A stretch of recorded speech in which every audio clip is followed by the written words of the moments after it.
Voy a partir. Ecuatorial. Era el tiempo en que se abrieron mis párpados sin alas y empecé a cantar sobre las lejanías desatadas. Saliendo de sus nidos atruenan el aire las banderas. Los hombres entre la hierba, sobre el campo banal de las cabezas prematuras y en la trinchera ecuatorial, buscaban las fronteras. El mundo muere, brotan alas ardientes trizada a trechos. Bajo la sombra de aeroplanos vivos, los soldados cantaban en las tardes áureas. Las ciudades de Europa se apagan una a una. Caminando al desierto, el último rey portaba al cuello una cadena de lámparas extintas. Las estrellas que caían eran luciérnagas del musgo y los afiches ahorcados pendían a lo largo de los muros. Una sombra rodó sobre la falda de los montes, donde el viejo organista hace cantar las selvas. El viento mece los horizontes colgados de las jarcias y las velas. Sobre el arco iris, un pájaro cantaba. Abridme la montaña. Por todas partes del mundo he visto alas de golondrina y el Cristo que alzó el vuelo dejó olvidada la corona de espinas.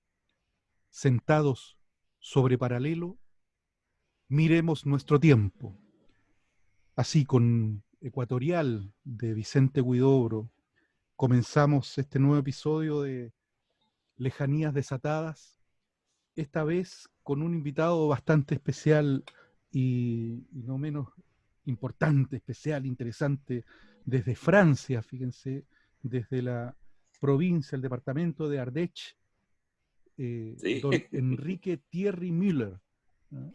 sí. Un investigador francés, en fin, que queremos conocerte, queremos saber qué es lo que hace, lo que sabes de nosotros, además, lo que nosotros podemos saber también de ustedes, pero finalmente establecer este contacto, esta conexión nueva, renovada en un mundo que ha cambiado muy rápidamente y forzosamente y que hemos tenido que reinventar y que hemos tenido que ir de alguna manera comprendiendo también lo que nos toca, lo que nos compete.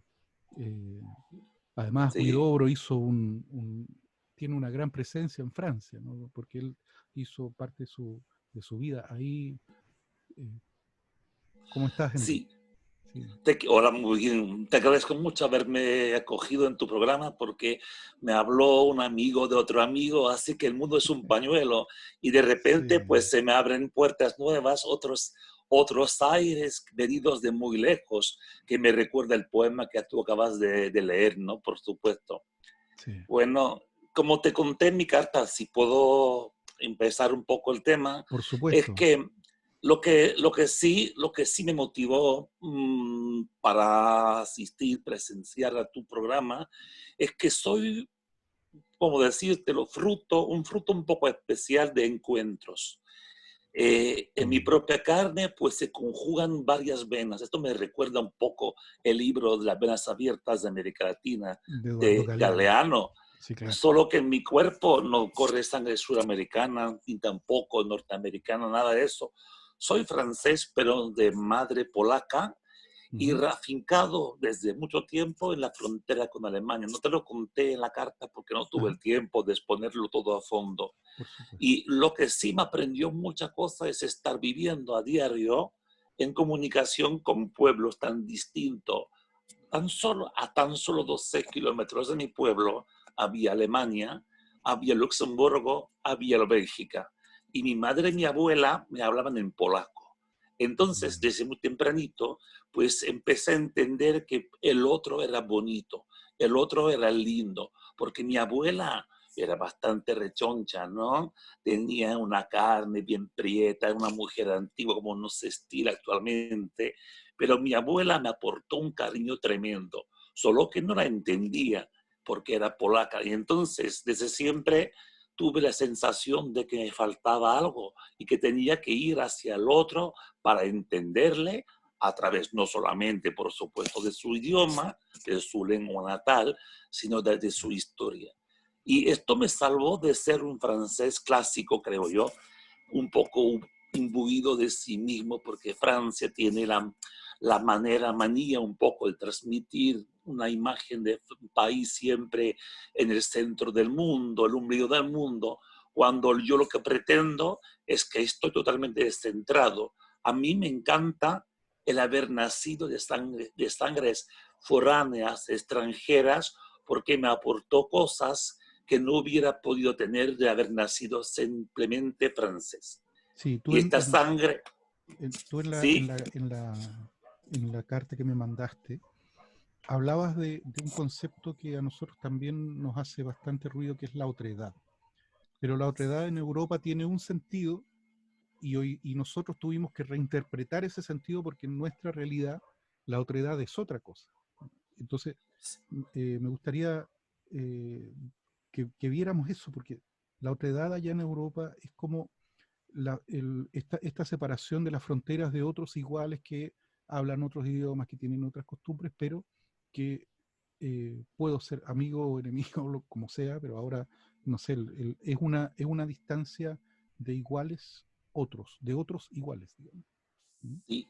Solamente pondría yo una especie de bemol, porque en Francia también está volviéndose la cosa un poco como me contaste antes de comenzar este Claro, programa.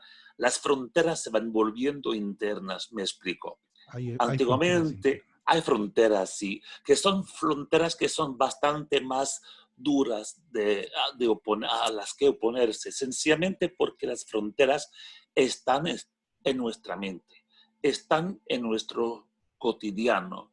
El otro, el vecino, el parado, o sea, el cesante, El el que distinto. sufre, el distinto. Lo Mm. que no acaba de creer antiguamente porque me parecía que Francia era un país de libertad, igualdad, fraternidad, que son palabras vacías, huecas con las mayorías de las veces, Y que pues entendí en mi pellejo que como siendo extranjero, por mucho francés que me pusiera a hablar, por mucha tendencia a ser como los demás, veía que era otro. Y mm, este otro, a pesar de ser extranjero, yo lo estoy viendo a diario en mi cotidiano, porque se está fracturando nuestro país.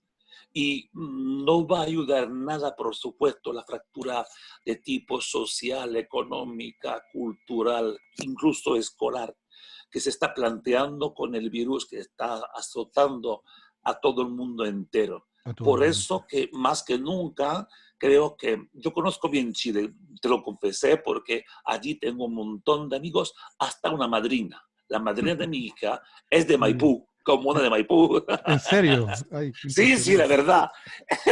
Sí, no, y Y por eso, además, claro, yo te quería comentar un poco porque tú tienes una visión bien particular también de esto y de nuestra realidad. Es bien impresionante, pero el tema de la otredad acá en Chile se vive como un tema de clase, un tema de diferencia, un tema de, de que unos valen más que otros. No tiene que ver mucho con este otro igual que es distinto, sino que es un distinto y que tiene otra condición y que tiene otra eh, te acordarás mejor que yo, por supuesto, que ujú, le costó su trabajo a la Violeta Parra imponer el charango o el cuatro en el cante chileno, así que es. también efectivamente cuando se pretendía escuchar canciones puros tipos guasos chilenos, guasos quincheros, bueno, que son más modernos por supuesto, pero Chile como Francia no admitía aportes del norte del país, no aceptaba la sangre indígena que fluía por sus venas, se Claro, claro. avergonzaba De hecho la chilenidad la como, chilenidad. como, como, como principio fundamental de la nación chilena era principalmente la zona central de donde Sí. estaba la zona campesina, pero como bien dices tú, la zona norte, la zona insular y la zona austral recién fueron agregándose al relato nacional en la década del 60, gracias precisamente a Margot Loyola, a Violeta Parra y Mm. y a los trabajos de investigación que se hicieron en esas décadas, ¿no? efectivamente. Sí, y además te podría decir, incluso, ¿te acuerdas que cuando los milicos en Chile se apoderaron del poder, por supuesto, se Ujú. prohibieron tocar las quenas por Así es, comunistas, sí, hay por todo un... asociación? Claro, te acordarás seguramente que la quena iba siempre vinculada con el Quila Inti, etcétera, con los grupos del norte también, y que tocar la quena era tocar indígena. Y como mucha Sí, gente blanca pensaba que que el indígena se queja de vicio, que por tanto si se queja es porque lo habían sublevado los comunistas. sí. De ahí a pensar que la quena era un instrumento comunista al servicio de una causa política. De hecho, mira, es muy importante lo que tú dices porque durante los primeros años de la dictadura era una especie como de obligación tácita. Hubo una reunión con algunos productores de los sellos, incluso los discos que editaban de la Violeta Parra iban censurados con canciones menos Ujú. para no entrar en ninguna discusión al respecto. Ajá, Y lo curioso es que a partir de ahí, el año 78, 79, comienza acá un nuevo movimiento que era el canto nuevo, porque ajá. yo siento personalmente, por ejemplo, que independiente del exilio, después vamos a hablar de eso, de toda la gente que llegó a Francia y que finalmente Sí. también armó un consort de voces que, que de alguna forma tomaron mucha presencia en Europa.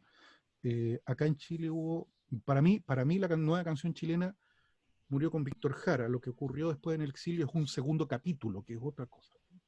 Es Sí. otra cosa distinta, porque hay un tema del desarraigo, hay un tema de intentar mantenerse con lo chileno o lo latinoamericano, porque no Ujú, solamente en Chile hubo dictaduras y no solamente fueron exiliados chilenos, sino que también de otros países. Y acá ujú. en el interno, digamos, la resistencia interna, está el canto nuevo como movimiento, que fueron los primeros 5 6 7 años. eh, y ahí precisamente nosotros tocábamos las quenas como un acto de rebeldía. O sea, Sí, sí, y sí. tocarlo en Chile. Hacer eso dentro de la dictadura era todo un tema. Tú has tocado realmente cosas muy sensibles para nuestra historia, ¿no? Sí. Musical, cultural. Incluso, mira, ¿te acuerdas del grupo Barroco Andino? Correcto. En realidad, el Barroco Andino fue creado para interpretar música con instrumentos indígenas. Es lo interesante de Sí. asociar la música clásica con instrumentos indígenas. Fue muy inteligente la postura del grupo de entonces. Pero para Fue como, volver fue sobre los como, grupos, claro, fue como poner en jaque también, efectivamente, y eso, ese acto, fíjate, ese acto del barroco andino, donde estaba el Fernando Carrasco, donde estaba el Patricio Guan, qué sé yo, el Jaime Soto, Patricio Van, sí, claro, el Venegas el también, Venegas, qué sé yo, toda esa actitud, hablemos de la actitud de este grupo, me recuerda una danza, fíjate, te lo voy a comentar así como dato, porque sí. tiene que ver mucho con eso.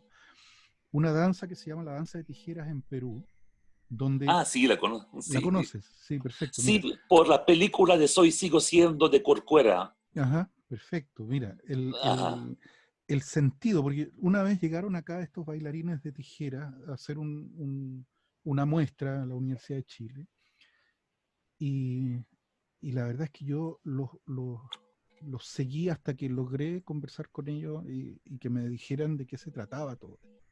Porque la danza tenía una música, que era música indígena, pero estaba ujú, tocada o es tocada con arpa y violín. sí, Y ellos además bailaban y aparecían estos seres vestidos con estas tijeras que tampoco se usaban de la manera clásica donde se tomaban las dos partes y se cortan, sino que se separan y se usan como castañuelas. así. Y además, eh, en un momento de la danza, estos personajes o estos bailarines se hieren, se autoflagelan y después se desvisten y muestran que toda la sangre que corrió no está, digamos. Están limpios y están... Entonces me explicaban que la danza tiene varias partes: música, danza, tijera, sangre y magia. Son 5 partes. Mira, me acordé de todo, de todas las partes, pero eso, lo impresionante es que ellos me decían que ellos hacían esa música desde el tiempo de la conquista. Entonces, tomaban los instrumentos españoles o europeos y para ellos eran los instrumentos de la conquista, el arpa, el violín y las tijeras. Y les separaban frente a los conquistadores y les decían, miren lo que estamos haciendo con sus instrumentos. Estamos tocando nuestra música y las tijeras las tocamos como nosotros queremos. No las usamos para cortar, las usamos Qué para bien. burlarlos de nosotros como castañuelas. Entonces, Sí. estos peruanos me explicaban esa mirada y a la vez me decían, y los españoles pensaban, Sí. miren estos indios ignorantes que están tocando arpa, que están tocando violín y que se están cultivando y culturizando, se están civilizando y además toman las tijeras y miren, no saben ni siquiera usarlas. Entonces, Sí. lo que hace Barroco Andino es como esa misma resistencia, Idea. ¿me entiendes? Es decir, miren, estamos tocando la quena, el charango y el bombo, pero estamos haciendo música barroca, que es una música que es aceptada por todos y ustedes no tienen ni idea de lo que estamos haciendo. O sea, en el fondo Efectivamente. es una resistencia así política, un acto político muy potente, ¿no? Muy fuerte. Claro. Añadiría al barroco andino la Ajá. gran noche de folclore caupolicán con Ricardo Con, García, con Ricardo eh, García. que Perfecto. fue un hito dentro de la, diría yo, la osadía de atreverse los grupos a subir al escenario para cantar. Me acuerdo de Margot Loyola, había el Ujú. grupo Wampara, el grupo Aquelarre, había el Aquelarre, grupo Aquelarre, sí, mucha sí. gente así, claro, Muy tocaban bien. también cosas extraordinarias como por ejemplo un joropo venezolano y otra manera, justamente un mensaje a lo Bolívar, es decir, lo que llevo siempre como reflexión Intilimani y Quilapayún, pero todavía más Intilimani, hacer que los ritmos salgan de un punto de la geografía latinoamericana y que venga recorriendo toda América Latina, empapándose, aumentando su riqueza con la presencia de otros instrumentos. Así es como se empieza por un joropo o un pasaje, se pasa luego a los instrumentos, se pasa por Perú, por tierras peruanas, y allí sí que con el grupo normal de la guitarra, con las maracas, con el ritmo del arpa, viene añadiéndose la quena de otros instrumentos, y Sí, termina casi como un huayno.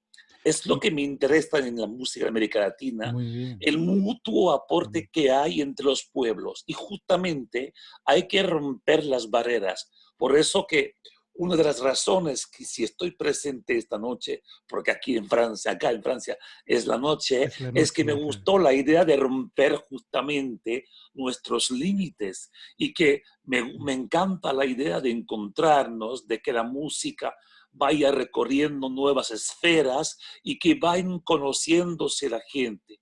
Pondría un ejemplo, la presencia de la quena en México, por ejemplo, cómo Claro. se están, de cuando fueron en Illapu en México, Estuvieron cómo ahí. Claro. estuvieron allí y Sí, provocaron con los carcas también de Bolivia con los un jarcas. terremoto musical. Es decir, que casi hay más luthier, factor de instrumentos, fabricantes de instrumentos andinos en todo México que en América Latina, que en el En, sur, por en el ejemplo, sur. que en el sur. La introducción, por supuesto, de los bailes de caporales en México es indeñable, no se lo puede negar.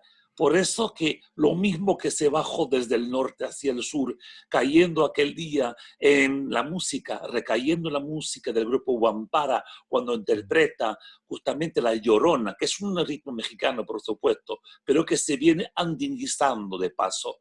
Al mismo tiempo, hay músicas que vienen del sur y que suben hacia el norte y se asiste, se presencia actualmente a intercambios más que interesantes. Sí. A mí me parece, Resumiéndonos, porque sí, a mí me parece también, por ejemplo, que no sé cómo será el proceso. Tú lo dijiste muy bien, pero también para mí, por ejemplo, el sonido de Iyapu también se modifica una vez que vuelven, ¿no? sí, Y se mexicaniza de alguna forma, o bien también ocurre algo muy especial, y es que aparece un grupo Maná, por ejemplo, y aparecen otros grupos así bien populares, y que uno escucha y ya pues escucha estos grupos y son como una misma estética, ¿no? Hay algo ahí que, que, Sí, que se, como que se toman prestado, digamos, para sí. poder estar presentes o activos en esa escena mexicana, ¿no?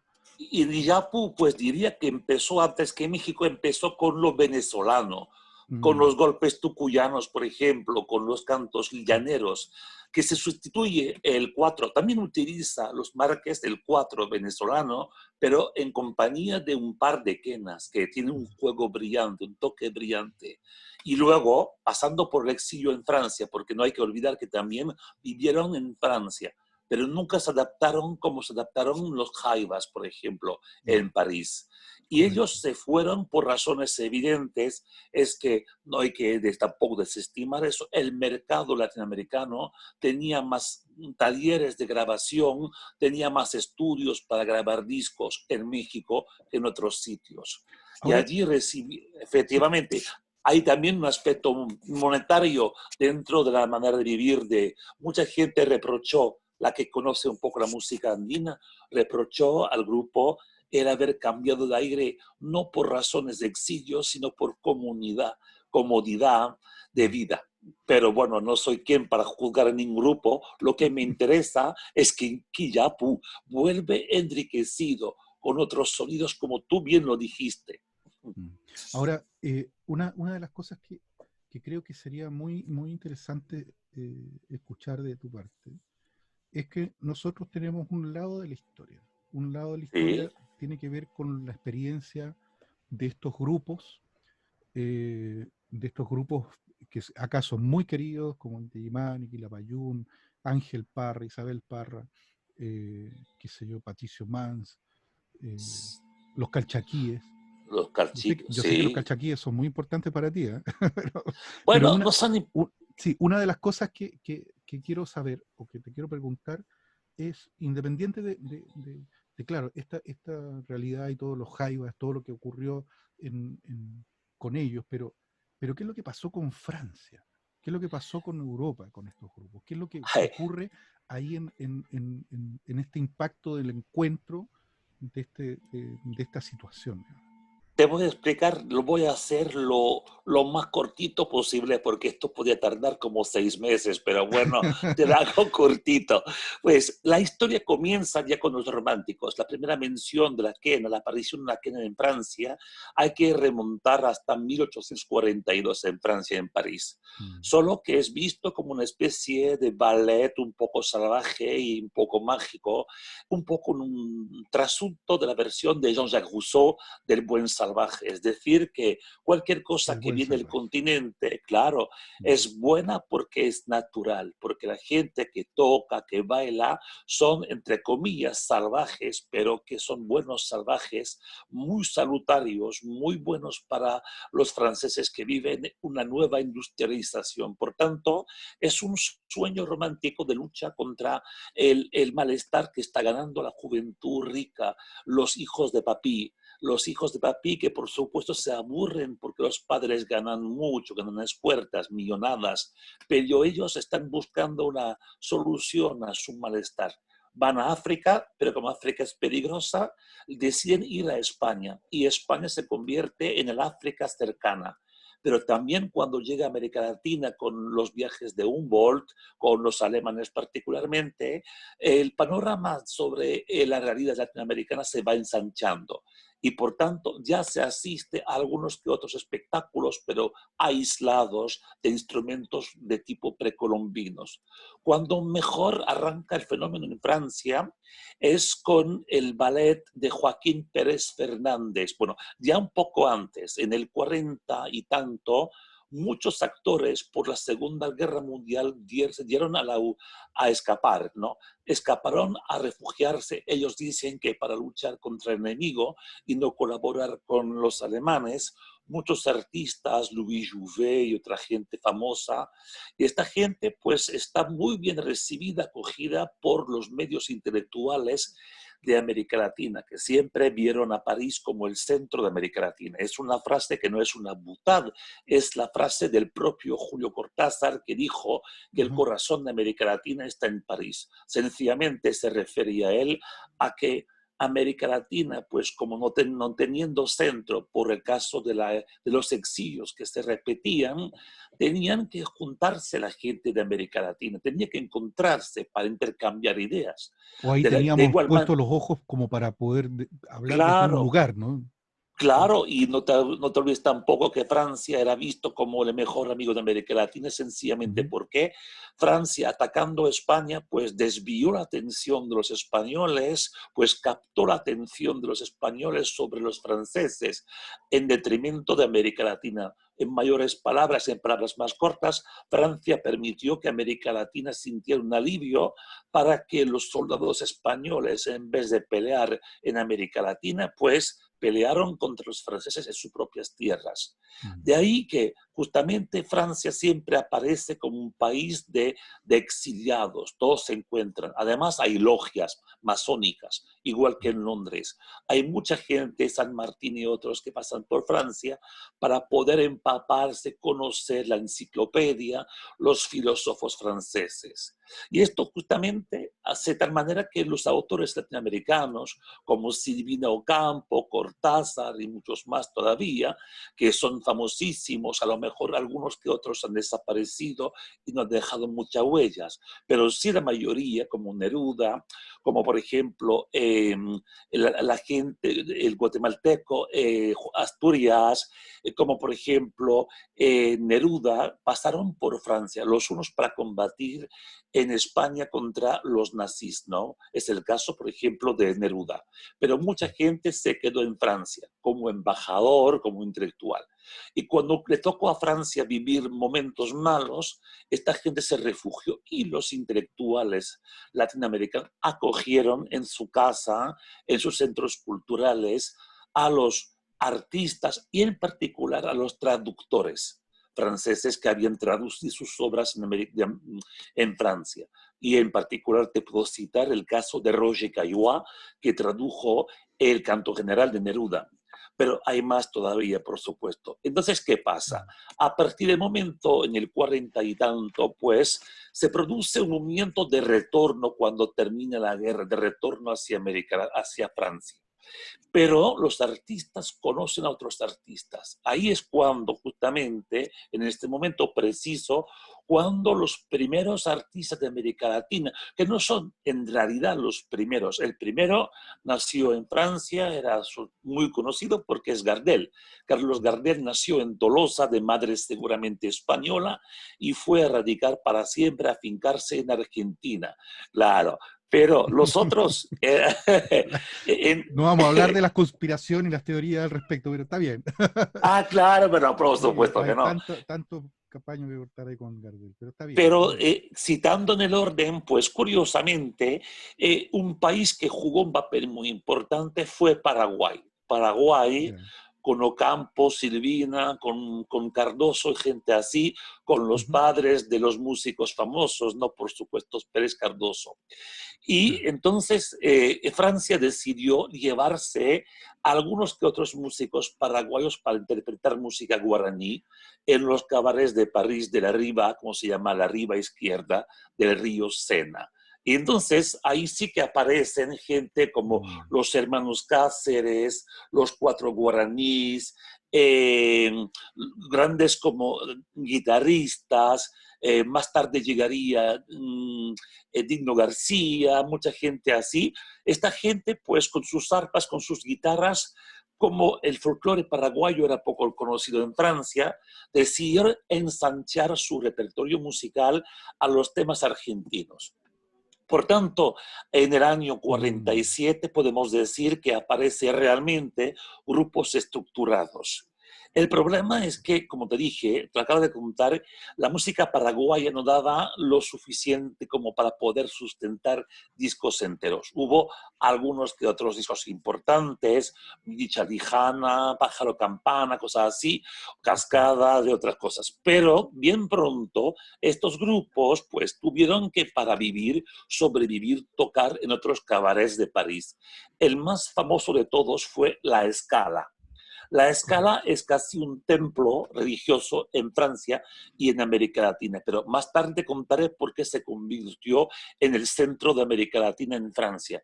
Lo que te puedo decir de momento es que estos grupos tuvieron que aprender canciones argentinas y algunas que otras canciones bolivianas, peruanas no, venezolanas tampoco. Entonces, pues empezaron con arpas, con bombos, introduciendo el bombo, e incluso, cosa que era novedosa en Francia, introduciendo el charango, empezaron a interpretar un folclore, vamos a decirlo, un poco aseptizado, un Mm, folclore blanqueizado. Perdóname la palabra que estoy fraguando recién, era una pura Blanqueado. traducción, blanqueado, efectivamente. Sanitizado está Y muy bien, porque además, claro, eh, es una manera de hacer que fuera más cercano, más digerible, más fácil de escuchar, ¿no?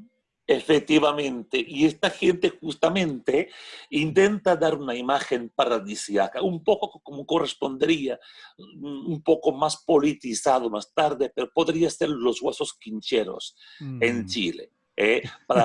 Efectivamente, entonces Claro. con no recuerdo si es Mackenzie o un nombre que Maquena, es no, sí, déjalo ahí nomás. McKenna. Claro, por supuesto, su nombre es que Sí. no quiero tampoco mentar ante un chileno que de pro que no quiere saber No, tampoco. sí está bien, Bueno, sí, tiene su lugar. claro, dejemos morir el caballo, porque Sí, está bien. del grupo. Por tanto, este grupo bien pronto Ah, encuentra es un que límite. sí, hay algo que quiero aclararte. Es que los Quincheros nacieron en el año 37, Sí, sí, sí, es anterior, por pero supuesto. durante los primeros 30 años, los Quincheros tenían un perfil que era muy distinto a lo que ocurrió después en dictadura. Sí, Ahí yo quiero hacer también una separación para que no piense la gente que no, uno está hablando de la historia de los Quincheros a partir del 73, no de antes, para que quede claro. claro, porque lo que ocurrió antes fue otra historia. ¿Mm? Claro, incluso llegó a ser uno de los miembros ministro de Educación, de la Cultura, me parece. Si Claro, no, viéndome sí, tenía una Sí, sí, injerencia bien efectivamente. importante. Sí, sí. Claro. Entonces, Sí. ¿Mm? bueno, como tú quieras. No, dale, Sí. dale, sí, por favor. Bueno, no importa porque yo tengo todo el tiempo, pero Además, para ti. mira, en un momento, y esto es previo a los exilios, y ocurre a finales de la década del 50, principios de los 60, que es cuando la Violeta empieza a hacer, hace un viaje a Europa, se instala Sí, finalmente en París, se queda en París y empieza ahí a tratar desde ese lugar, empezar a hacer la circulación de su arte, digamos, de su música, sí. de su arpillera, de sus pinturas, de sus A la artefactos. ocasión, con motivo de su viaje a Polonia, cuando recibe un Correcto, premio, así es. regresa de Chile y, por supuesto, se instala en la calle Monsieur Le Prince, en Francia, cerca del Teatro Odeón. Vive Ujú. en la calle Cuyo, se llama esto, Cuyo, un nombre argentino, por supuesto. Y ahí Claro. sí que se encuentra con gente como, por ejemplo, Atahualpa Yupanqui. Yupanqui Mm. llega en las maletas de Edith Piaf en el 47. Y Mm. claro, él aporta a la Edith Piaf la full, la famosa full que fue conocida en otros tiempos por Alma Guitarra, etcétera, Ujú. de América Latina, pues ahí sí que empieza la moda porque Edith Piaf y otros artistas como Yves Montand y otra gente así introducen, no solamente ellos, sino más todavía, introducen los ritmos. Pero a partir del 53, la Ujú. Violeta Parra, cuando llega a la calle Monsieur Le Prince, por supuesto, tejiendo arpilleras para el Museo del Louvre, bueno, la parte anexa al Sí, Louvre y que las artes recibe una plaza. decorativas. efectivamente, Sí. recibe un aplauso merecido, vende muchas de sus obras, por supuesto, y desde luego la Violeta Parra pues es una mujer con un fuerte carácter y no soporta el ambiente parisino porque los parisinos suelen comer mientras, un poco como las peñas en Chile cuando se saborea Mm. una buena empanada y que se va cantando como el tembucano, me gusta el vino. Claro, por ejemplo. Pues, entonces se cabrea y exige el silencio. Y a partir de la manera de portarse la Violeta Parra, van cambiando las cosas y la Violeta Parra introduce a los futuros nuevos músicos y en particular le da mucha palanca al señor Héctor Miranda, que es el director de Los Calchaquis que murió ya hace 2 años. Y Mm. entonces la Violeta Parra, con su guitarra sencilla, pues ofrece esos instrumentos al Museo del Hombre en París, ofrece un guitarrón, que es una cosa tremenda, es una guitarra que tú conocerás como buen Sí, chileno, de los trovadores, ¿no? sí, Y de los introduce payadores. el guitarrón, efectivamente, Sí. los payadores, introduce el guitarrón en la guitarra y se juntan un montón de gente. Y sabes tú, por la anécdota, quién está trabajando actualmente en esos años, están trabajando nada más que los más famosos cantantes de lo que sería más tarde el modernismo en España. Ujú. Está allí cantando canciones de América Latina el famoso Paco Ibáñez. Paco Ibáñez, Claro, claro. es que toda esta gente, como te dije, los paraguayos, los guaraníes, los cuatro paraguayos, los fabulosos cuatro paraguayos, con Sí. nombres, los guayaquís, y mucha gente así, al verse sin trabajo, pues se dan cuenta de que pues la Violeta Parra está introduciendo nuevos temas. Y Mm. los parisinos que siempre están acechando las novedades venidas del extranjero y por más señas de América Latina, ven con ojos un poco extrañados, pero lo aceptan porque huele esto un poco a cosas salvajes, como te dije, como si captara a través del ambiente que se desprende de la guitarra de la Violeta Parra, como si se desprendiera un aire increíble, novedoso, con gritos, con impaciencia, con cóleras tremendas, ¿no? Y eso le gusta a los parisinos porque no es una canción descafeinada, como había antiguamente en Francia con el mambo, el cha-cha, cosas así, pseudo-cubana, fraguada en España, por ejemplo, de una canción de va y ven entre Cuba y La Habana y España. No era de Claro. eso lo que se trataba, era de poder, al mismo tiempo que se conocía las obras de Guayasamín, de Ecuador y otros más, pues se veía conectarse gente de la literatura, García Márquez, cosas así, gente así, pintores famosos, como te dije, Guayasamín, cantantes españoles como el Paco Ibáñez y más Sí. gente. Y entonces se formó un ambiente muy particular al que bien pronto se añadió, como te dije, un grupo que era, bueno, que vino en el 51 y era el ballet de Joaquín Pérez González. Y es una cosa Ok. curiosa, el ballet de Joaquín Pérez González, ¿cómo decirte? Es un poco como si fuera una especie de teatro campesino, que, bueno, se inventó eso, yo creo que según se puede desprender de lo que estoy investigando, se inspiraron ellos en las obras de Chazarreta, Ok. de Carlos Vega, Chazarreta, es decir, la puesta en valor de la folclorología en Mm. Argentina. Y esta En Argentina. gente, que era y paraguayos y argentinos, pues se pusieron a formar cuadros campesinos, escenas peruanas, escenas incas, escenas argentinas, como si fueran cuadros de un teatro, cada acto correspondiendo a una región de América Latina. Claro, no había ningún indígena, pero ninguno, ¿eh?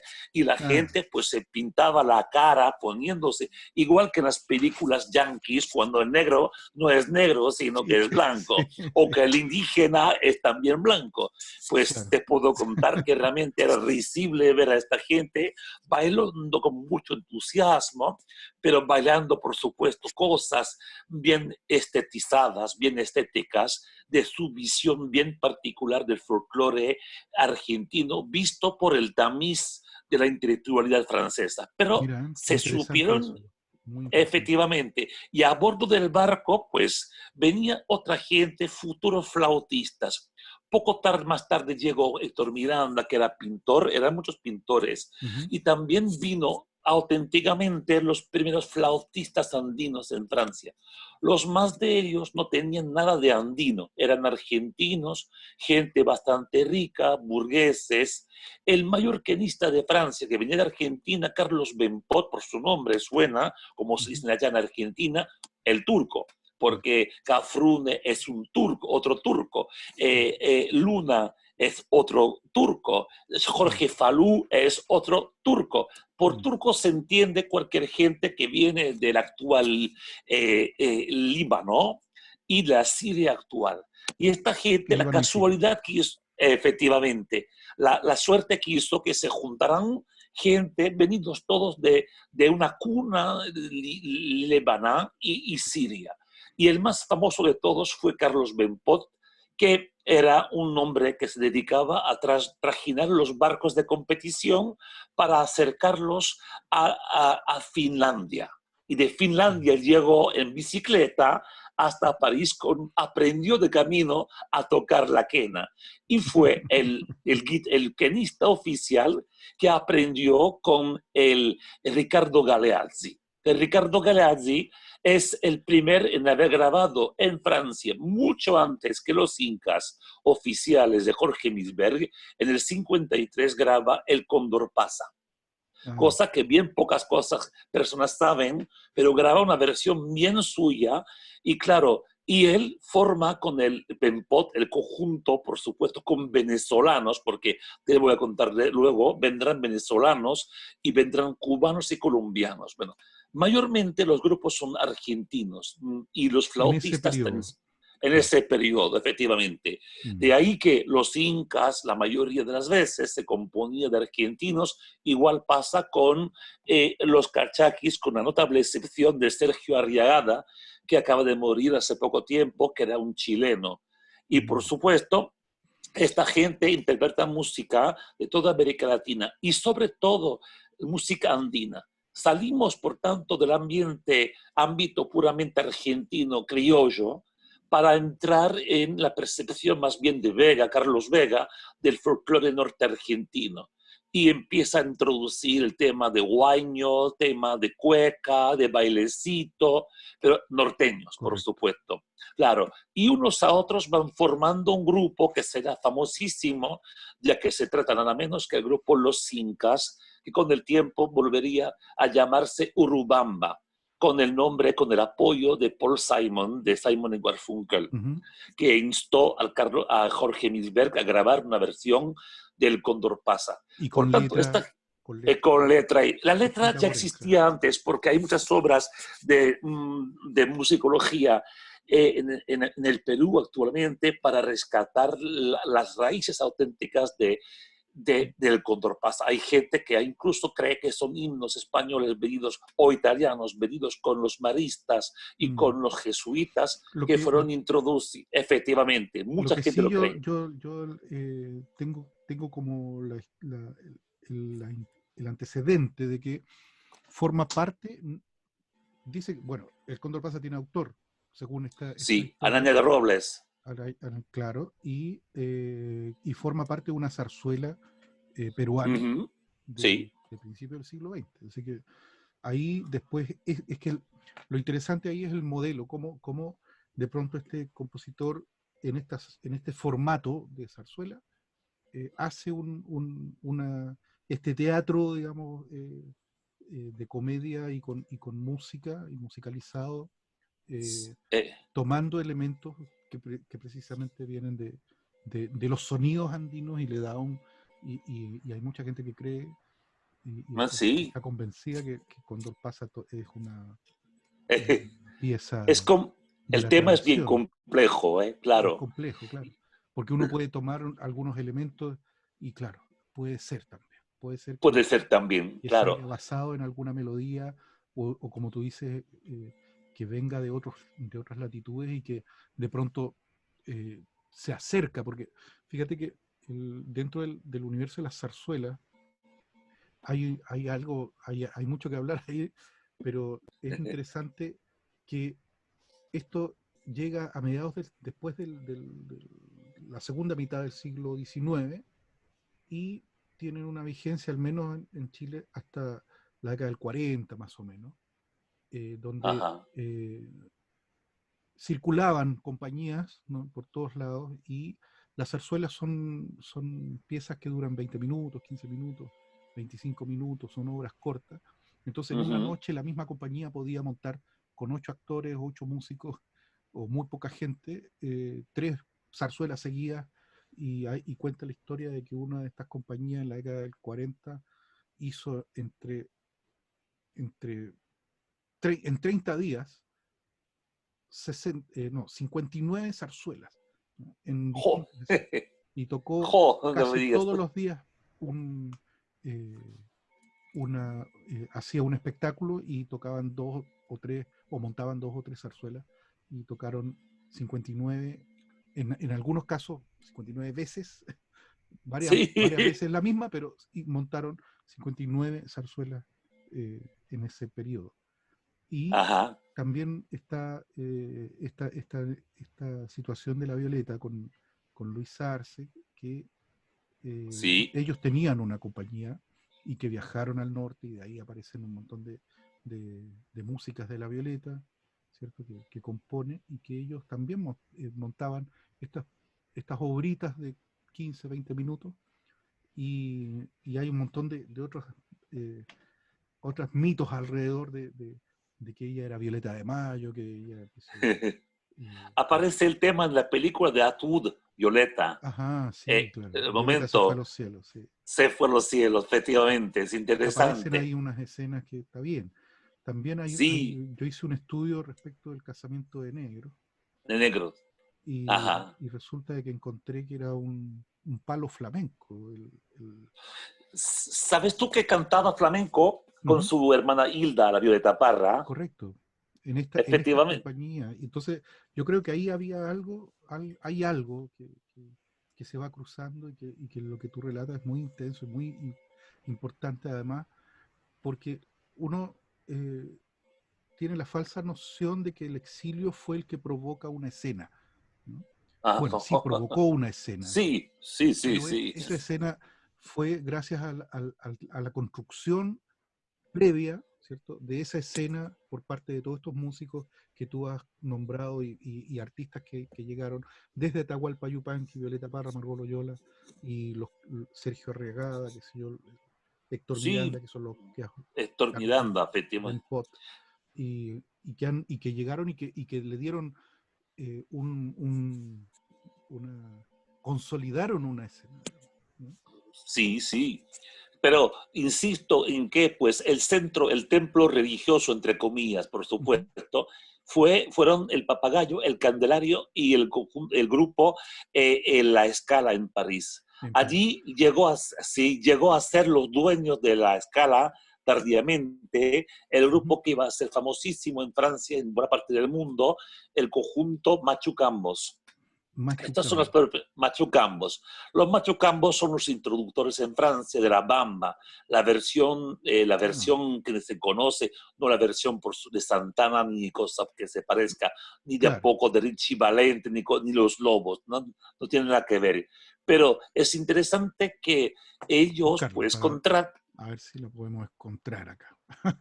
Está bien, puede Los ser. Machucambos sí tocan, es un grupo un poco especial. Es un abogado madrileño que huye de España de la época de Ujú. Franco, otro músico que es Romano Zanotti, que es italiano, que habla muy bien español, y una costarricense que es la nieta de un presidente de la República de Costa Rica, Se, Julita. Y a se esta escucha, mujer, ¿no? Julita, se escucha. Sí. Y a esta Julita le pasa una cosa, es que después de cantar y grabar muchos discos, se enferma y se queda en una especie de coma como casi 30 años. Ya. Y sale del coma poco tiempo antes de morir para cantar un poco más, regresar a Francia y totalmente, bueno, desapareció de los escenarios. Pero los machucambos hicieron venir mucha gente para poder animar. Pero antes los machucambos eran una pareja de españoles exiliados de la guerra civil con la ayuda de Paco Ibáñez y otros más, por supuesto, con muchos venezolanos, porque también después de los argentinos, claro. Ahí está la imagen, ¿no? Ahí está la imagen, mira, este que está en el centro es un peruano, se llama Milton Albán Zapata y es el fabricante que se murió de las quenas zapatas en París. Ah, mira, Este es, claro, importante. este es Rafael Galloso. Galloso era abogado, tenía una buena voz, era un empresario y tenía una especie de cabaret. Bueno, el subsuelo era destinado a encuentros, como podría decir, tarifados, con mujeres algo ligeras y con mucho vino, ¿no? Mientras que la parte superior se dedicaba al folclore, a las tradiciones. Y este grupo justamente tiene su historia porque llega un momento en que pues llama para ayudarle, para poder introducir los instrumentos que no saben tocar, en particular el charango, y no saben tocar tampoco la quena, llama a franceses. Eso que es importante señalar, mentar, porque sencillamente después de que hubieran venido a trabajar en Francia, los argentinos, los venezolanos, dentro del grupo, primera manera, de los incas, por supuesto, llegan mucha gente venezolana. El problema es que el folclore venezolano y colombiano no tiene, no sé por qué, porque me encanta a mí el joropo, me encanta cualquier tipo de, el bambuco de Colombia, me encanta el corrido del galeón, bueno, pero en Francia dura 2, 3 años. Entonces los músicos venezolanos tienen que reciclarse, porque si no trabajan en Francia, desaparecen.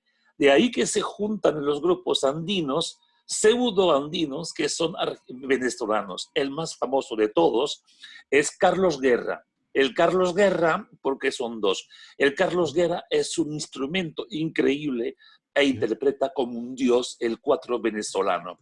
Gabriel Pizarro, no Gabriela Pizarro, Gabriel Pizarro y más. Y esta gente, para poder sobrevivir, se montan grupos, forman otros grupos famosos para poder cantar y acompañar básicamente a Carlos Guerra. Son de 4. Es impresionante cómo toca. Ya, bueno, no tiene los 30 años que tenía entonces, pero suena muy bien el 4. Claro, y además me parecía mucho, ¿cómo se llama? Claro. Muchos Y estos, este sermones venezolano, porque es pastor evangélico, parece, ¿no? me parece que sí, no lo sabe, no lo sé a ciencia cierta, pero es que se quedó en Francia y se marchó porque, como te dije, ser venezolano no funcionaba bien en Francia. Tocaban 1 hora para ganarse el sustento, ganarse unas 4 moneditas, por supuesto. Y de ahí que muchos grupos latinoamericanos los utilizaban como mano de obra. Bueno, quiero decir, no es ninguna palabrota, sino que te quiero decir que esta gente, para poder, servían de cuarto o quinto músico. Mayormente se ejercía en las percusiones, en las guitarras y en el uso del cuatro, que no era tan corriente como ahora lo es en los grupos. Y justamente de ahí que faltaba también instrumentistas andinos como charanguistas. Y ahí sí que aparece una cosa curiosa, los argentinos, bueno, que se creían un poco el mundo del mundo, entonces pretenden ser el dueño del baile. Pero llegan francesitos, mientras tanto, que son admirativos para con los argentinos y que quieren escuchar tocar a los argentinos. Y entre ellos llegan chicos en el 53, tendrían como a lo mejor 18, 19 años. Y yo quiero citar particularmente al fundador de los Chacos en Francia. ¿Qué son los Chacos? Diría que es el primer grupo francés de música andina. Y ahí sí que tendremos, si tenemos tiempo de charlas más rato, por supuesto, te explicaré en la medida posible en qué sentido la musicología francesa, la percepción del francés va modificando, lentito va modificando la percepción de la música andina entre los propios, no solamente músicos criollos, sino también entre los andinos, como si la influencia de la música la visitada de nuevo, revisitada por los franceses, pues se dejarán notar en la música peruana, boliviana, la manera de tocar. Un Pero ejemplo, estos que los chacos son franceses, son franceses de Lyon, en de Francia, Lyon. de Lyon, en Francia. Y esta gente, pues como mucha gente, como nosotros todos, yo soy algo más jóvenes que ellos, por supuesto, pero Ujú. no puedes imaginarte la de gente que nos trajo, la de gente que se cambiaron, se convierten en músicos gracias a ellos, porque ellos tenían esa cosa que era una especie de juventud y también querían cambiar un poco las cosas. Ellos creo, no lo puedo afirmar a ciencia cierta, fueron los que introdujeron toques clásicos mucho antes que el barroco andino en la instrumentación. Interpretaron a Johann Sebastian Bach, porque muchos de ellos eran músicos de talentos, habían hecho conservatorio y son 4 hermanos, 3 hermanos y el cuñado, más un guitarrista, Daniel Darmesin. Y esta gente llegó un momento a influenciar, como te dije, no solamente a los franceses, a cantidad increíble de gente joven, entre ellos un servidor, llegaron a influenciar, decía yo, a muchos latinoamericanos, hasta punto de que en Bolivia, en particular, en Cochabamba, hay mucha gente que con nombre boliviano y todo, utilizan sin citar sus fuentes de manera consciente o inconsciente y utilizan versiones de los chacos escuchados seguramente en sus estancias en Francia o por la radio en América Latina. Es decir, igual que pasa con los calchaquis y los incas, la gente del Perú, Argentina, Bolivia, escucha programas, discos que vienen de Francia y los discos adaptados al oído francés, como por ejemplo es el caso de los calchaquis. Los calchaquis pues adaptan para que el oído francés pues acepte esta manera particular y dulce de cantar. Nada de aspereza, nada de dolor. Una música que se deja escuchar tranquilamente y que te lleva de la mano a viajar por toda América Latina. Lo que te quiero decir es que Francia y los grupos que vinieron a Francia. Además, este es el grupo Los Incas número 1, antes de llamarse Los Incas número 2, con Jorge Milberg, un pianista argentino. Entonces, lo que pasa con Francia es que Francia, por su imagen, que a mí no me gusta nada de ser siempre el faro del mundo, el lugar donde se debe estar, pues Francia se convierte en una especie de modelo y muchos latinoamericanos van a cambiar su estilo para, puede ser que sea así, dicen que para placer, para gustarle con placer al público francés que a lo mejor dentro de ciertos límites no era capaz de escuchar músicas más, entre comillas, auténticas. Por tanto, Mm. insisto, la palabra descafeinada no es que sea mala música, sino es que es una versión un poco blanda, ligeramente blanda, que mucha Correcto. gente me va a matar porque lo voy a decir y voy destrozando ídolos, ¿eh? Entonces está claro, pero no me importa un bledo porque me gusta decir la cosa como es realmente. Y esta gente, por supuesto, que está trabajando en Francia, tiene la magia suficiente como para que paquebotes, ferrybot, barcos de lujo, etcétera, pues los llevasen de paseo de excursión para la gente rica, para conducir a esta gente adinerada a viajar por toda América Latina.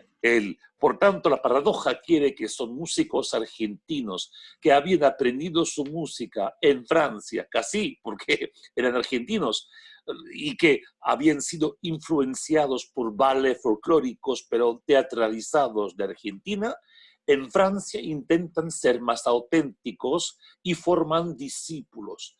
Y esta gente se embarca a bordo de los barcos que te cité para conducir un público selecto a América Latina para visitar escuchando música latinoamericana. Y por supuesto, igual que pasó con Ignacio Ramonet, Manu Chao, etcétera, el cantante francés que es hijo de exiliado español, Ramón Chao, director del Mundo Diplomático en Francia. Pues Ujú. esta gente, pues aquí están los calchaquis con un paraguayo a la izquierda, Ah, y voy entonces a esta colocarlo de gente, nuevo. Espera. sí, El Calchaquis, a la izquierda está Nicolás Pérez González, está Fernando Vildasolo, está a la derecha Sergio Arriagada, el chileno, está en el centro, aquí Héctor Miranda, y tiene que ser o Vildasolo porque ya eran jovencito. Y entonces este disco, Nicolás Pérez González, mucha gente, son grupos de geometría variable. Porque como te dije, los paraguayos van y vienen, se marchan, no te lo dije, pero te lo confirmo. Esta gente pues se marcha porque llega un momento en que seguramente es que lo que están tocando en Francia con los grupos, los calchaquis, etcétera, no les conviene. Por ejemplo, el hombre de la izquierda es un gran compositor, un gran guitarrista, regresa a su tierra, se muere poco tiempo después, pero regresa a sus raíces. Y la mayoría de esta gente paraguaya y venezolana se regresa, excepto los chilenos como Arriagada, que se quedan en Francia, seguramente porque por sus hijos, por casarse con francesas. Héctor Miranda se casó con una francesa, pero argentinizada, porque Ana María Miranda era hija de migrantes que vivió, me parece, en Argentina, se casó con un argentino y cantó en español muy bien y fue compositora, igual que otra compositora famosa, Nenette, que compuso para Yupanqui, porque Yupanqui mintió, no aludió a la mujer que componía sus canciones. Muchas de las canciones de Yupanqui son hechas en realidad por su mujer Nenette, la francesa. Eso, Bueno, eso era una época que la verdad... sí, pero no voy a destrozar los monumentos, ¿eh? No, claro, Por, claro, yo lo entiendo desde los dos lados. Uno puede sí, criticar sí, una cosa, no. pero también entender de que de pronto si uno ponía un algo y se caía todo, digamos. Se caía todo, efectivamente. Y esta Por gente se... eso ha cambiado y hoy día sin duda no podría ser posible una cosa así.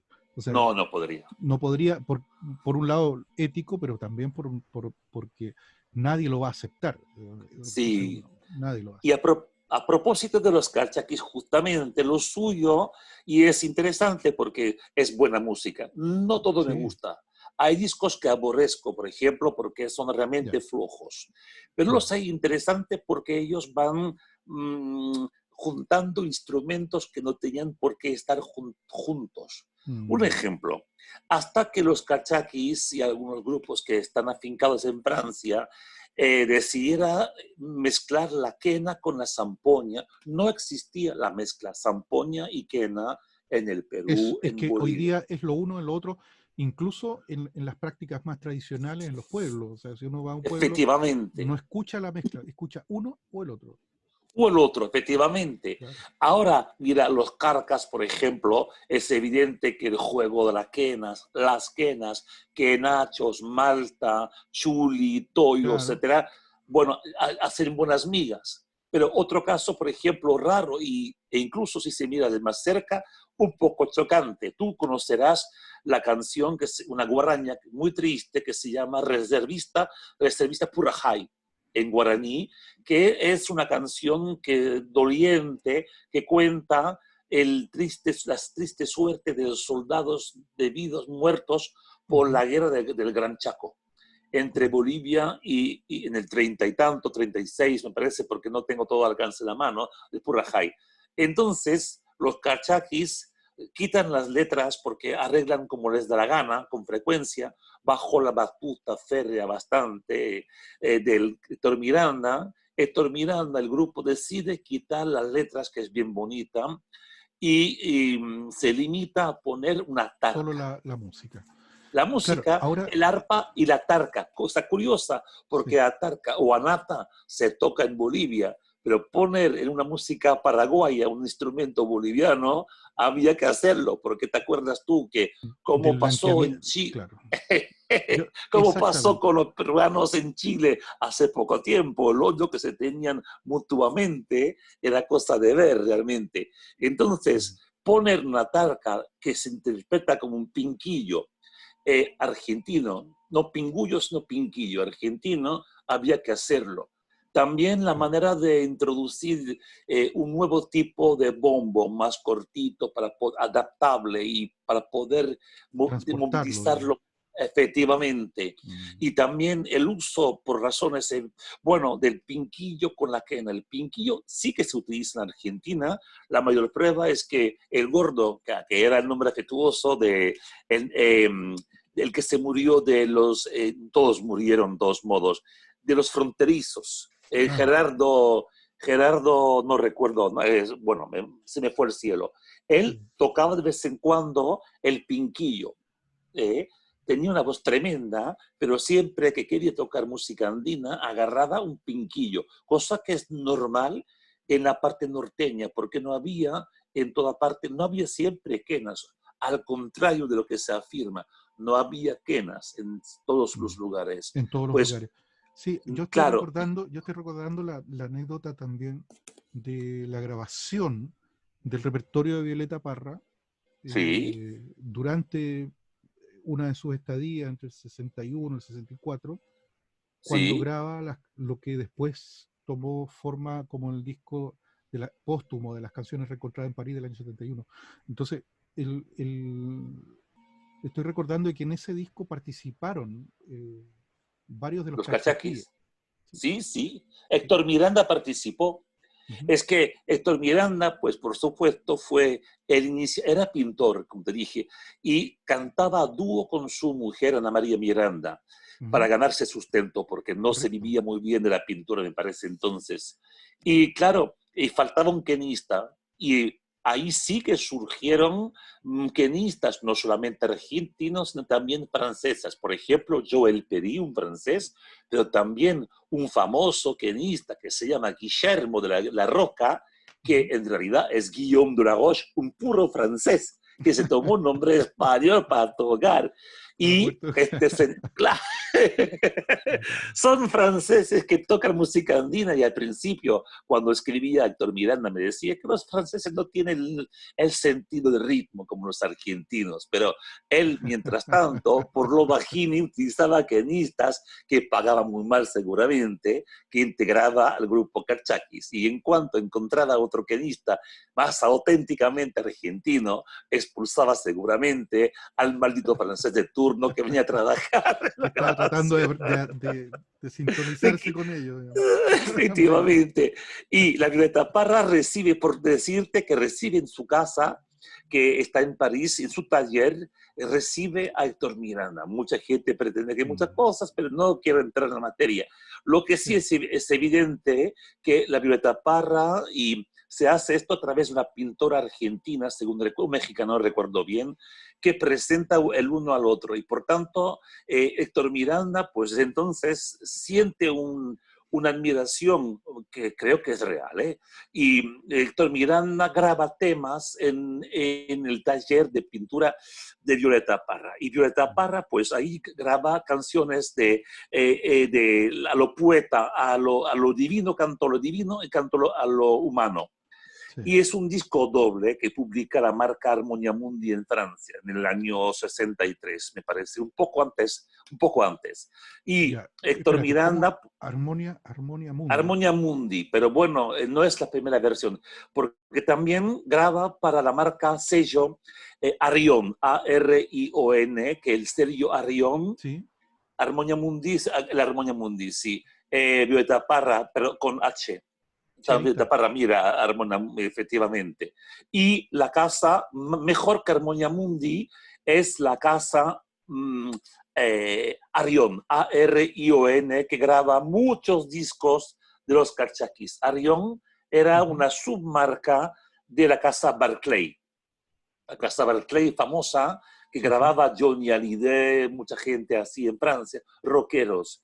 Y la Violeta Parra presenta justamente a Ariane Segal, aquí tienes un ejemplo, Ujú, la Violeta Parra presenta a Héctor Miranda a Ariane Segal. De la palabra Ariane, el nombre nace, el grupo viene el sello discográfico Arión, caracterizado por un delfín y una lira. Y a ujú. partir de ahí se establece entre Arián Segal y Violeta Parra al principio y los hijos, porque sabes tú que Ángel Parra no sabía tocar la quena. La quena la aprendió en París. Primero tocaba en el grupo Los Parra, tocaba el suizo. El Claro, Gilberto Fabre, claro, tocaba muy Gilberto. mal, Qué bueno. Está tocaba españolizado. muy... Nosotros decimos Gilbert porque nos creemos así Gilberto, no, claro, es pero es suizo, es Gilberto, igual Gilberto que Fabre, Ramón, claro, notable. igual que el mejor tenista del Perú con Vivanco, se Ajá. llama Raymond Thévenot. Mm. Raymond Thévenot, otro suizo. El caso quiere que los dos mejores tenistas de la América Latina son los dos suizos. Mm. Entonces, además de ser el amante de Violeta Parra, acompaña a Violeta Parra en París y en Suiza, mejor dicho, y Claro. va aprendiendo y enseña a la gente. Ángel Parra aprende en París, es cosa curiosa, a tocar la quena. Mm.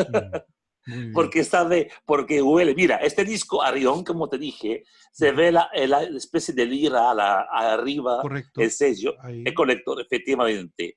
Y ahí intervienen los hijos de Violeta Parra, efectivamente. Son jovencitos, Esa es la pero carátula, digamos. la carátula que no es la original, porque la tengo yo, te mandaré dentro de poco, Las de imágenes poquito, para... las Claro. imágenes de la carátula, por Estupendo. supuesto.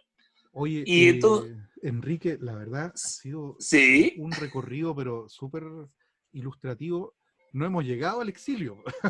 hemos llegado al exilio. No, parece que vamos a tener que hacer otro programa, otra parte donde, A tu disposición. claro, porque esto fue la previa y la verdad es que has dado una cantidad de nombres, discos y versiones tan sabrosas, estos machucambos, con su bamba, qué sé yo, los Los chacos, chacos. Y sí, también me los olvidé otro. incas, y Los incas, escuchar Pachacamac. Pachacamac, claro, Pachacamac. y terminamos, mira, con la Violeta, los Calchaquí en este disco que finalmente nosotros lo transcribimos completo con Juan Antonio Sánchez, el Chicoria, con el Fernando Sí, Carrasco de los Quila y el sí, sí. Juan Pablo González, el musicólogo. Los cuatro hicimos la transcripción completa de este disco, Oh, donde está la melodía, está las guitarras, las percusiones, todo. O sea, es un trabajo bien delicado que, sí. y que está disponible ahí. Hay ¿cómo se llama? Está la editorial de la Universidad Alberto Hurtado que lo publicó. No sé si ya ha llegado a Europa, pero Sí, sí, muchas cosas, porque Eduardo Carrasco del Quila, por ¿ah? supuesto, vivió mucho Claro, tiempo en Francia. Se claro. retiró antes cuando se produjo el cisma entre el Quila como auténtico y el Quila de Francia. ¿Cómo se llama? Fragmento o fractura, no sé cómo se llamará. Sí, se separó Facción. en dos facciones, digamos. Facciones, claro. Sí, Y se llevó el derecho de grabar discos, por supuesto, Eduardo Carrasco, el Venegas, y se quedó en Francia Patricio Van con, Patricio, Rodolfo con Parada Parada y Patricio Castillo, el que fue marido de Isabel Parra, claro. el padre de la Tita Parra, si no me equivoco. No, el padre, la Tita Parra, creo que la Tita es la única que tiene el apellido Parra, porque Parra, es sí, hija de una relación de la Isabel con un primo que se llama Oscar, creo. a Oscar. Oscar, porque yo siempre me parecía, porque se quedó en Sí, Francia para grabar música, sí, pero les sí. prohibieron grabar músicas. Es que Mm. tuvieron éxito. Yo podría también hablar mucho tiempo sobre el Quilapayún, sobre el sismo, pero bueno. Sí, está muy bien. Oye, realmente da como para tomarse una buena tarde y empezar a escuchar todos los datos que nos has dado y empezar a Sí. revisar cada uno de todos estos protagonistas que son la previa a los Para exilios latinoamericanos, porque efectivamente.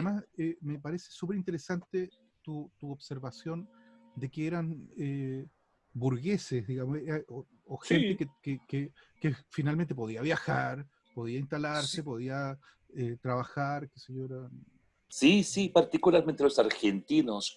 Por claro. ejemplo, mira, el mayor compositor, el que hizo mucho trabajo, pero es un hombre que realmente trabajó sus obras yendo a los museos, al Museo del Hombre, que es uno de los pocos músicos e investigadores argentinos que vienen de Francia, que se dedicaron a rastrear, a husmear todo el papel que había en el Museo del Hombre y Ujú. entre otros legados había el legado de la Violeta Parra, que dejó buenas obras, dejó obras arpilleras, dejó guitarras, instrumentos chilenos. Y podemos decir que Jorge Nisber, pianista, fue el segundo creador del grupo Los Incas. Como te dije, te lo contaré más tarde, pues fue el introductor de la famosa versión del Cóndor Pasa, que tanto éxito tuvo en el 63, aunque fue grabada, como te dijo, insisto, por Ricardo Galeazzi en ese 50 y tanto en París. Bueno, por eso, claro, llegó, y hay que decir como anécdota que Ricardo Galeazzi, que era un jazzman, un jazzista, llegó de la mano con Lalo Schifrin, el gran compositor que era su amigo, que compuso pam, pam, pam, pam, pam, pam, pam, pam, pam, Misión Imposible, etc. Solo que uno se forró y el otro se murió muy joven, pobrecito. Se murió jovencito, sí. Se casó con una francesa, Françoise Galeazzi, que tocaba muy mal el charango, con perdón con la Françoise, pero bueno, y fundó el grupo, que realmente es interesante, que no lo menté, porque hay muchos que hablar. Yo soy un hincha totalmente del grupo que se llama Achalay. Achalay es un Achalay, A-C-H-A-L-A-Y. Achalay es cuando se separa Ricardo Galeazzi de los Incas. Achalay, el grupo Achalay Canciones, sí, el grupo, sí, si puedes mirarlo, Achalay moderno. No, pon al lado Achalay, pon Ricardo Galeazzi, seguramente sí se puede. Ricardo Galeazzi, L-A, dos Zetas. Galeazzi, dos Zetas. Mira, el Cóndor Pasa, Folclorista, Achalay, grupo Cantutita. Esta es la primera versión del 58. Es 58, mucho antes de que saliera a la venta la versión que fue nombrando. Claro, sí, efectivamente. Es distinta a la versión de los Incas. Que es más lenta, es decir, que la versión de los Incas es incompleta. Falta el pasacalle.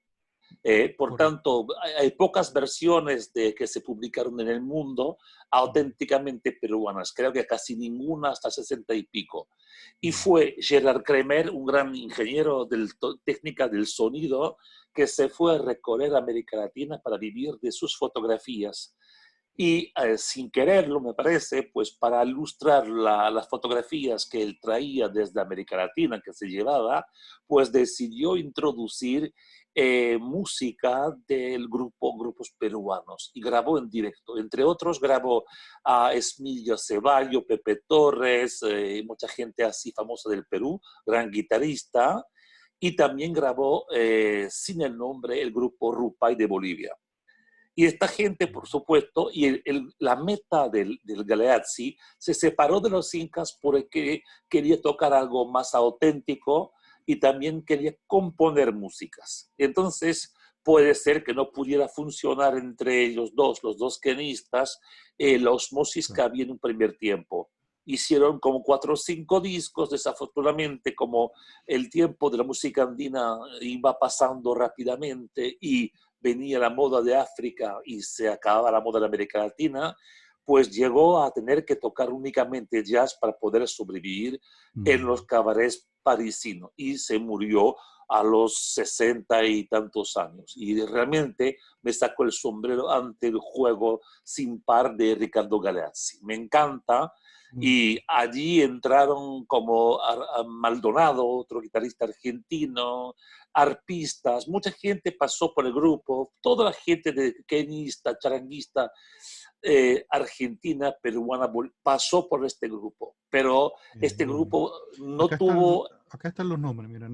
Es Dibur, Pablo Serrano Galeazzi, Raúl Maldonado, César Molinero, Otto Palma,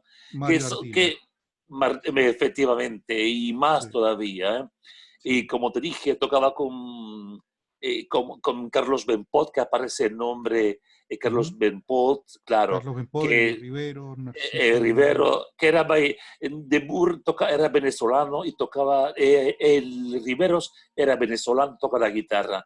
Y había bailarines también, porque al fin y al cabo, antes de componer este grupo, de fraguar este grupo, se trataba de dos bailarines, el uno argentino, chilena ella, y él creo que argentino-venezolano, y necesitaba para poder acompañarles a un grupo de músicos. De ahí que Muy bien. nació la idea de fraguar este grupo.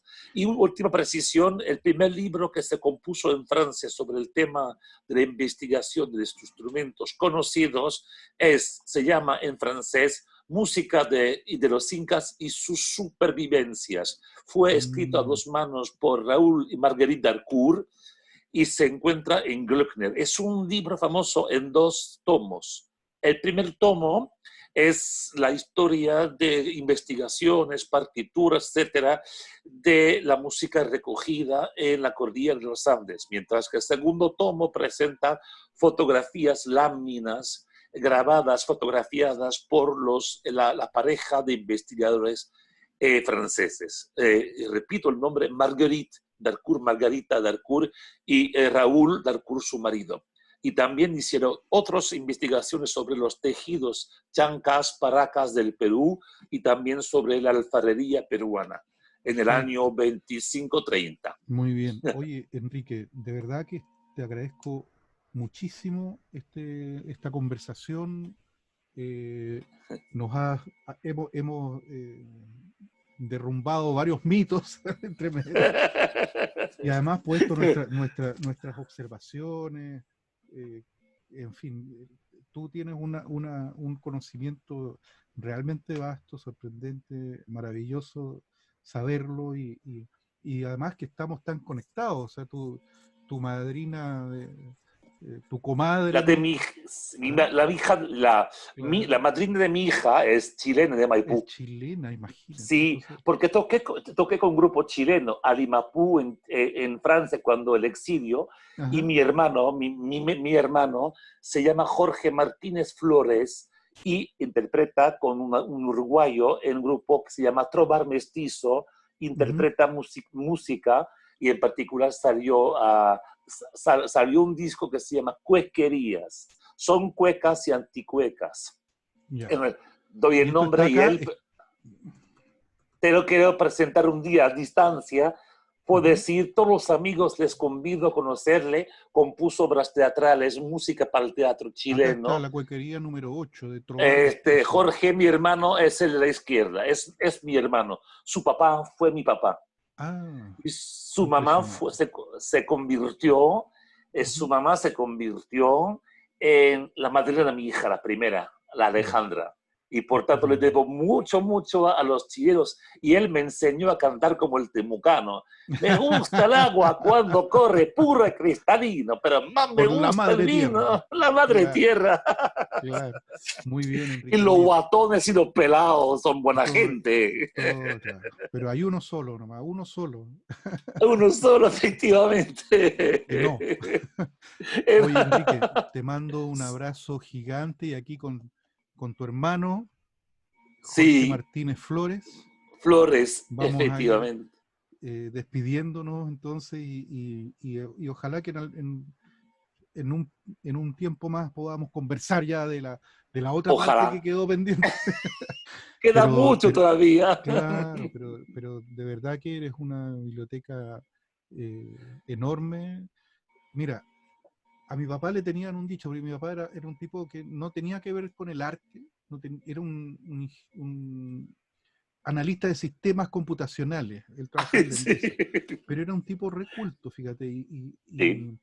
y leía también en 3 idiomas, qué sé yo, eh, y un compañero un día así, porque ellos conversaban y de pronto uno no sabía una cosa y nadie sabía, y mi papá, ¡pum!, les decía, esto es así, esto es así, y lo quedaban todos mirando y decían, ¿sabes qué? Te voy a poner un par de tapas y te voy a poner ahí en el estante, en una enciclopedia ambulante, tapas como un libro, ¿no? Bueno, yo voy a hacer lo mismo Sí. contigo, te voy a poner un par de tapas y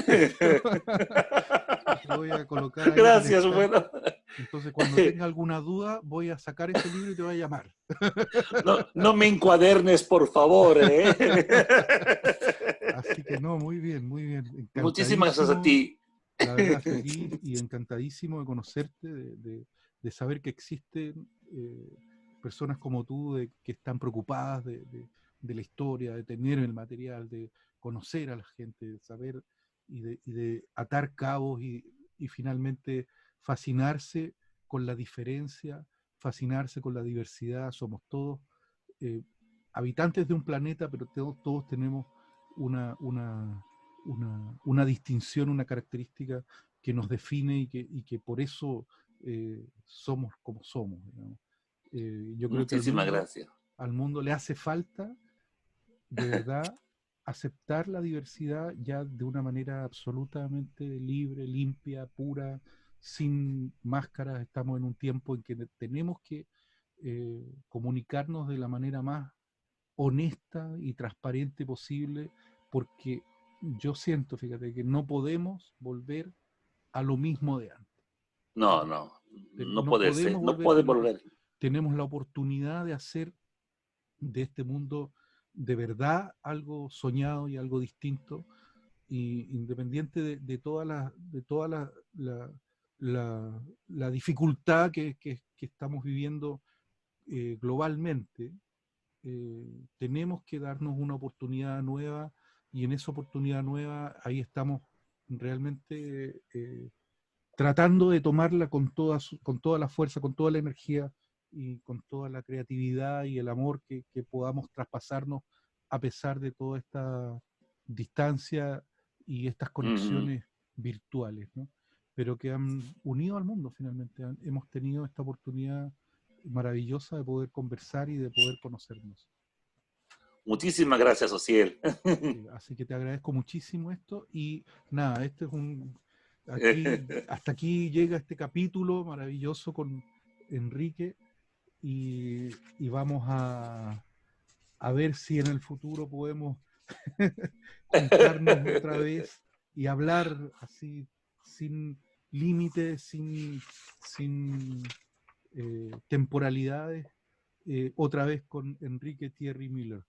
Así que desde Francia y desde Un, Chile, ¿cierto? Un abrazo gigante, un enorme, abrazo, ¿ya? Un sí, a abrazo. todos. Tenemos que hacer planeta, tenemos que hacer mundo, ¿ya? Otra vez. Claro, sí, sí. ¿Ya? Muchísimas gracias, Ociel. Que tengas mucha suerte. Y un Igualmente, pues. abrazo a todos los chilenos y mayormente a las chilenas. Bueno, eso es parte de lo que hay que hacer, ¿no? Que hay que hacerlo. Que estés muy bien. Suerte. Un abrazo gigante. También te digo lo mismo. Suerte. Eh, Chao, Chao, chao. chao. Ajá.